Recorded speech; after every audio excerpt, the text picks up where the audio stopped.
শ্মশানের বাঁশি, ভয়ঙ্কর ভূতের গল্প। গভীর রাত, চারদিকে কুয়াশা।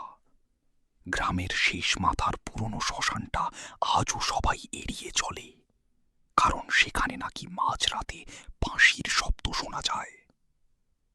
রাহাত আর তার বন্ধু সজীব বাজি ধরল, আজ রাতে শ্মশানে গিয়ে ভিডিও করে আনবি। রাহাত সাহস দেখিয়ে রাজি হয়ে গেল। রাত 12টা। সে মোবাইলের ফ্ল্যাশ চালিয়ে শ্মশানের দিকে হাঁটতে লাগলো। চারদিকে শুধু ঝিঁঝি পোকার শব্দ। একটা বাঁশির সুর ভেসে এলো। রাত থেমে গেল। কে কে কে ওখানে? কোনো উত্তর নেই। সে সামনে এগোতেই দেখতে পেল একটা সাদা কাপড় পরা লোক পেছন ফিরে বসে বাঁশি বাজাচ্ছে।